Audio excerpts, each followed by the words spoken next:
I have gotten into a new hobby. So in this video, I'm gonna show you how I made an automatic opening and closing door, storing my trap launcher underneath the T-box, and how to build a portable gun rack. Let's go. Should.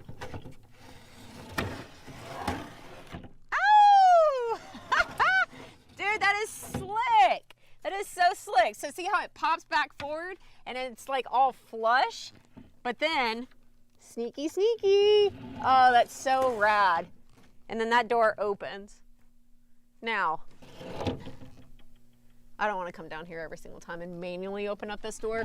So let's do some automation, shall we? The hardware that will actually be used to open and close the door is going to be an actuator from Progressive Automations. This company has been my go-to source for years because they make automation easy. Progressive Automations has technical experts that can recommend the right components for your project. With their components and expertise, I built an automatic chicken door, a sitting standing desk, and a bar with a rising liquor cabinet. In this case, all I need is an actuator that will hold on to the door and the deck itself so that it can raise and lower it. I mount this to the back side, both on the top as well as the bottom, and then it's as simple as plugging in the electronics and not losing the remote.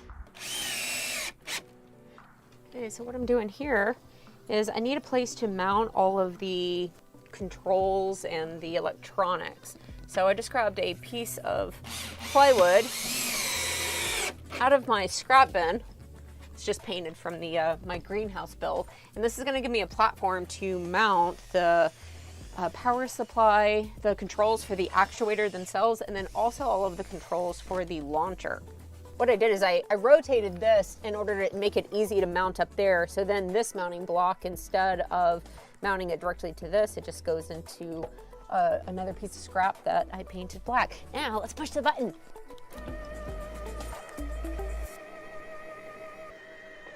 Oh, so good. So good. Very satisfying. All right, so this will allow me to be up on the top of the deck and not have to come down here and manually open it up. I could just push the button. I do have a bit of buttoning up to do as far as like cord management, but that's simple. Before I lose the daylight, what I want to do next is build a deck and mount the launcher, and then that way we can pull and launch it out.